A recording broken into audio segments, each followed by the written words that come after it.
Hi, a warm fall season welcome. This is Policy for Normal People podcast. It's a pleasure to have my listeners and viewers with us tuning in today. And our topic today is a very exciting one for me, near and dear to my heart, nonprofit governance. And I'm very honored to welcome Bill Peck as my guest today. We're going to jump into this topic very soon, but before we do, I want to give a huge shout out and thank you to 6 Half Dozen. The studio we're in today is thanks to them, our business collaborating partners. They are a full-service audio-visual design studio. They do fabulous work both locally here in my resident city of Alexandria, Virginia, which is very near Washington, D.C., but also serving clients nationwide. Check them out, 6halfdozen.com. So, Bill, it's really a pleasure to have you with me today. Thank you. Bill Peck is a nonprofit advisor for my listening and viewing audience. I feel like we've been leading up to this for quite a while now, so I've had a chance to really get to know you and know your background and experience. But for our listening and viewing audience, can you just share with us real quick, your experience with nonprofits, and I know you've worked with a lot of boards. All right. Well, thank you, Christy. I appreciate that. I've been looking forward to our time together. So I've worked in the nonprofit space for about 30 years now, either as a nonprofit executive director or in the C-suite level, and also consulting and working for a variety of nonprofits.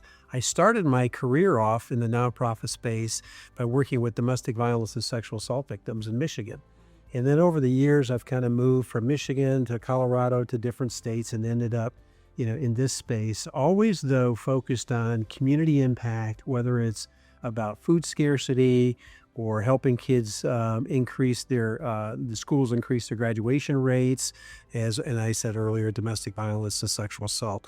So it's been really a big part of my career in terms of making a difference in community. That's fantastic. Thank you for sharing a little bit more about yourself, Bill. And, there's a lot of intersection between what you and I have done with nonprofit work from different angles and spaces. Myself, my consulting firm, which sponsors this show, Policy for Normal People, Mata Development Services, is a marketing, consulting, and fundraising service. But long before that, I worked, as a development officer and in various capacities in marketing and so forth with similar mission-focused nonprofits, conservation, certainly a little bit with domestic violence, and very recently wrote a grant for the Center for Urban Sustainability here in the DC area to address food insecurity and food deserts for children. So we have a lot in common, and even so, I know I'm going to learn a lot from you today, and I know our viewers and listeners are too. So if you're ready, let's just dive in. Yeah, definitely. Let's see where we can take this. Okay, so I've kind of, I've got 5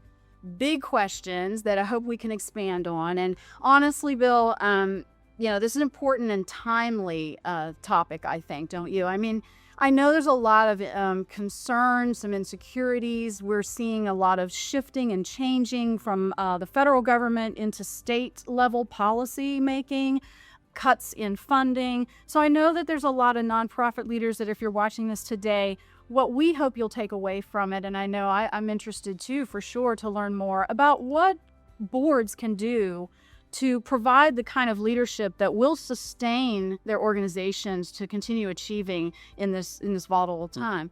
And my first question surrounds the issue of, how to navigate policy volatility. So, as I said, policies, funding priorities, they're shifting rapidly, and from federal deregulation to state-level program cuts.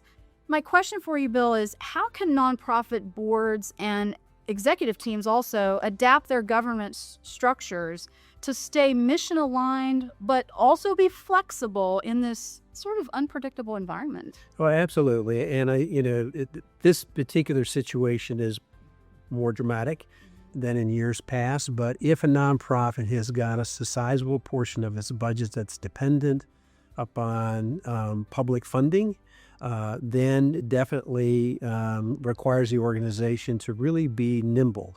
And that's the word that we're going to talk about a couple different times during our visit, is being nimble. Now, what does that mean? That means being realistic. That means keeping an eye on the environment. In fact, some nonprofits actually create what's called a strategy team.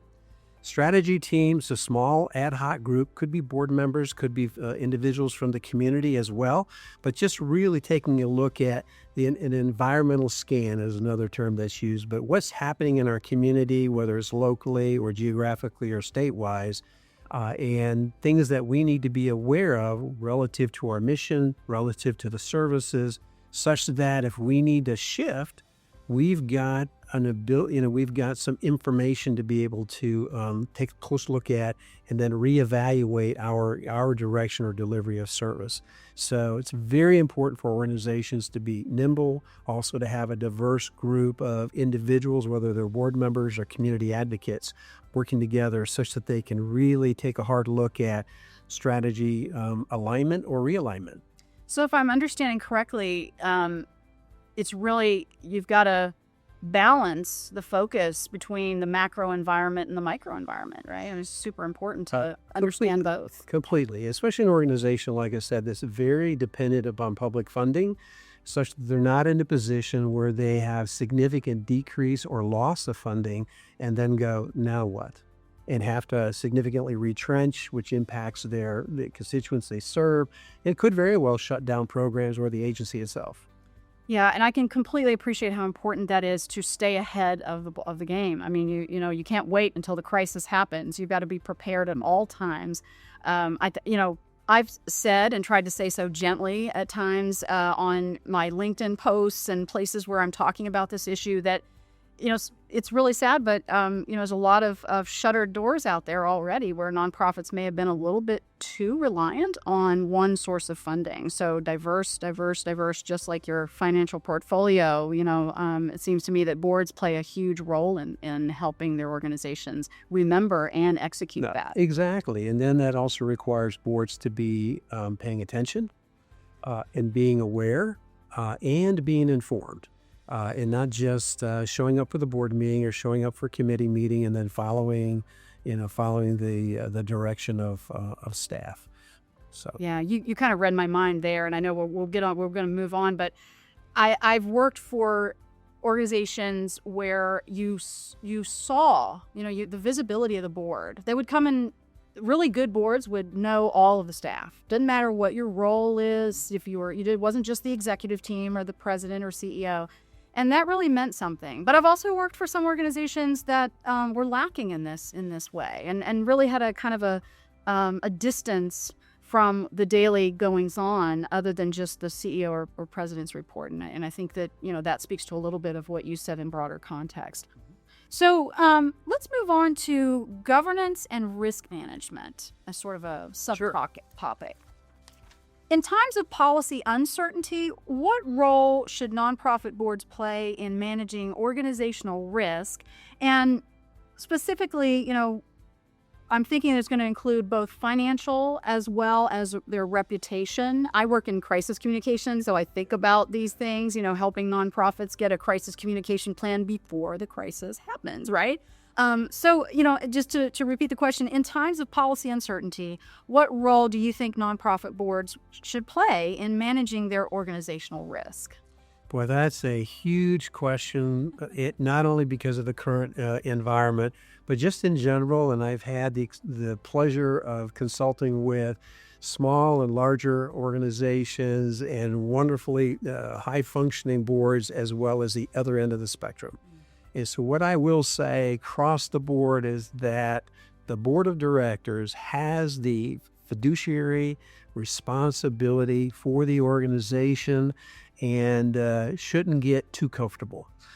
In that, if things start to go poor for the organization or agency, whether it's it's a small agency or a larger agency, it falls on the shoulders of the board to know what's going on, and if they don't, to ask what's happening, why are we in this position, how did we get here, such that everybody can work together to figure out what the go forward might look like. But for me, the bottom line is, and when I've done interviews with board members, is I've asked a lot of questions with regard to communication. And who are you communicating with, how often, when does your committee meet, when don't they meet, why don't they meet? And who's really providing the information that helps you make quality decisions, and not just at the board meeting, but prior to that.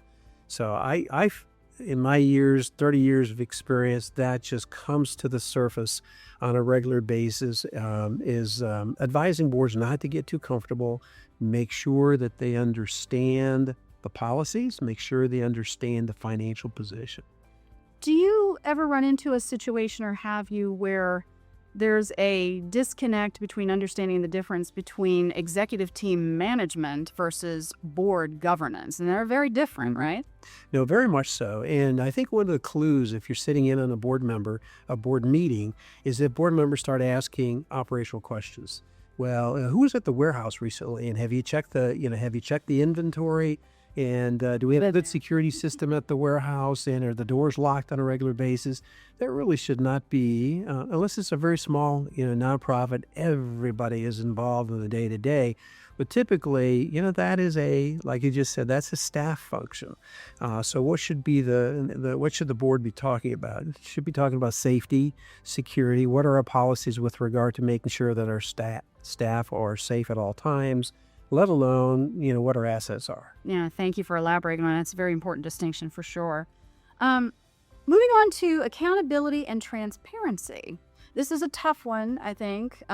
Leadership, everybody is in a job where, let's just be honest, we want to protect our jobs. There's a natural instinct in all of us as human beings, but leadership that really stands out in my mind is a leadership that can accept and acknowledge where they may need to make changes, where they have faltered or something. So a little bit of that in here possibly. But my general question to you, as public trust in institution fluctuates, and we're definitely seeing that now, as you said, it's just, I think it's fair to say it's a pretty unprecedented time, or at least it's been a long time. How can nonprofits strengthen government practices that reinforce transparency and accountability, not just to regulators and funders? We tend to think of that first, but to also the communities they serve. How can they find that balance? Well, and it's always going to be finding the balance because circumstances change, and not just from year to year, but this day and age, almost month to month. Right. I think the board can be very supportive of the organization by helping them think through strategy with regard to telling their story. And that's where the impact happens. It's one thing to say, hey, we believe we're a great organization, but it's another thing to say, let us show you the impact that we're making in community, whether it's an environmental issue or animal welfare, or, making sure that children go to school and are fed and not worrying about being hungry. So I think that issue of making sure that you are telling your story, not just once a year, but on a consistent basis, and letting the public and your constituents, your supporters, advocates, donors see the good work that you say you're doing, but really see the good work that's happening. I love that. And I'm going to fully admit, I'm partial to the whole, success is as good as the story you tell. And I'm a storyteller too. I love, telling a great story about the success that nonprofits make in their communities, whether that's local, national, international. But yeah, it's an ongoing thing. It is not something where you just tell one story and you have your mission and vision statement, and that's your story. That isn't your story. That's the start of your story. But, absolutely. Well, thank you so much. So I did want to ask in relationship to that question before we move on.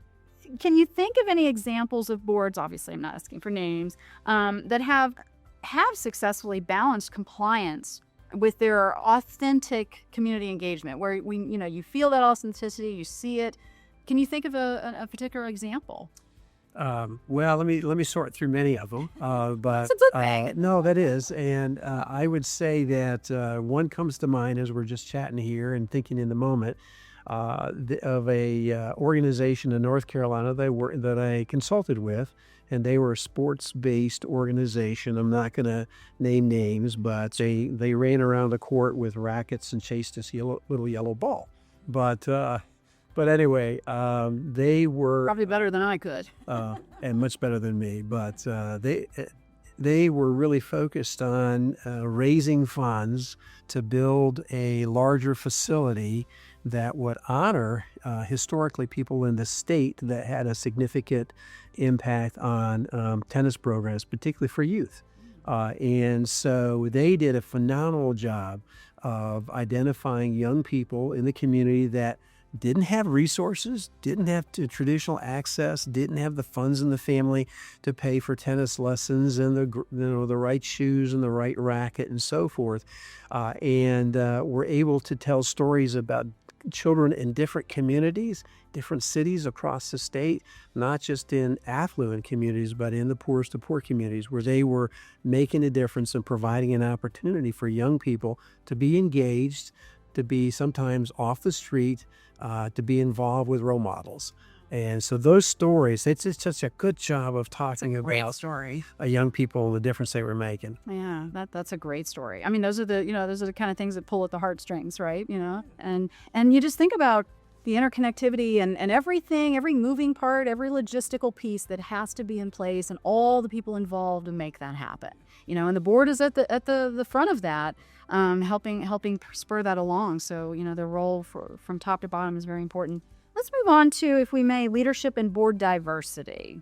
I have particular interest in this one too. I've seen the good, the bad, and the ugly all the way around, and I'm sure you have too in your 30 plus years of experience. So, particular question: many nonprofits are being called to ensure governance reflects the communities that they serve. We've talked a little bit about some of the successes in that. In your experience, how diverse does a board need to be? When we're talking about, say, lived experience relative to the mission, their skill sets, maybe their perspectives overall. How diverse should it be to influence a nonprofit's ability to navigate, especially times like now, volatile political and funding? Well, and diversity means a lot of things in this day and age, as well as to, a nonprofit. So it's important the nonprofit really ask themselves, what is the community that we represent, whether it's locally or nationally or, county or state, but really who do we serve? And do we have a board of directors that's reflective of our constituents from a standpoint of understanding cultural issues, as well as identifying with the community that's being served. So I work with boards on a very regular basis about diversity across the board, culturally, economically, education-wise, where does one live, gender, so forth, because that adds insight for discussion as a board is making decisions. I find that boards that are not diverse and don't come close to representing the community that they serve. And I ask the question, well, what's got in the way of you being able to do that if truly you want to do that? And it usually boils down to convenience. We interviewed a variety of people, but if your intent and your policy is really about being intentional for diversity, you take the time to identify and zero in on candidates that are going to be a good fit for your organization versus making a convenient choice. I appreciate those comments, Bill, a lot, because you're right. There's lots of ways to look at diversity. And I know some of the ways that I've seen it play out, good and bad, but sometimes you get people very passionate, just like, your donors would be, the reason for giving, who are on boards because they really do care about the mission. I don't think anybody serves on a board, hopefully not, that is not doing it for the right reasons. Let's just assume that and hope for, for the best. But even so, even with certain skill sets that bring something to the table, don't you think it's also really important that they are committed to and understand what it means as a board member to serve the entire mission? Lots of organizations, especially larger nonprofits, have multiple programming focuses. And I've found in my experience sometimes that you'll get a board member that's only interested in one of those. And that's what they tend to, focus on. So do you agree? You've got to be open to. Certainly. Yeah. And I think that this is the reality as you recruit talent and people are really passionate and interested in the cause of the mission of the organization. And there are going to always be, pet programs that they're attracted to and just resonates with them more so than a few others. But as a board member, they're looking at the big picture and how can we help and strengthen all elements that are critical to the mission of the organization, including the programs I may like a little bit more and so forth. So I think that happens at the interview stage when the board selection committee, as well as when the CEO is interviewing individuals to be candidates for their board, is to really ask those questions and make sure they fully understand, here's who we are, here's who we serve, here's what our mission is. Yeah, couldn't agree more. I mean, I've seen lots of opportunities out there for boards to get further training too. We talk about continuing education all the time for staff, even executive leadership.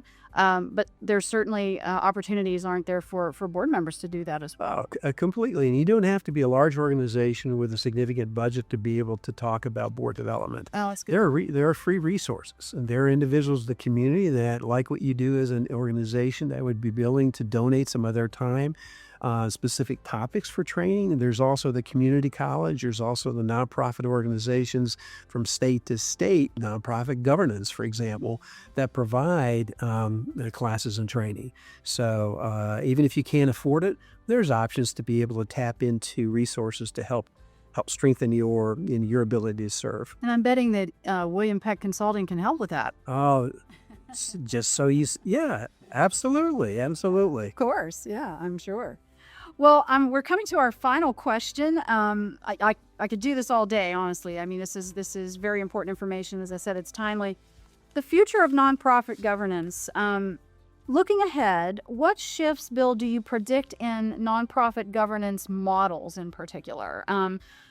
How boards define impact, oversee their strategies, engage with public policy. We have government roles and social services that are really changing. What do you predict in terms of the shift in governance models? Well, let's take a kind of a big view, top-down view at that. And there's a word that we talked about right in the beginning, and that's nimble.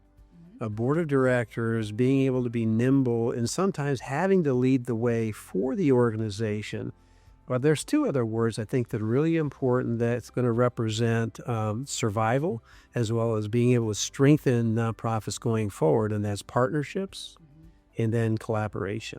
There isn't a single nonprofit out there that's got the resources, finances, or whichever to be able to do it all.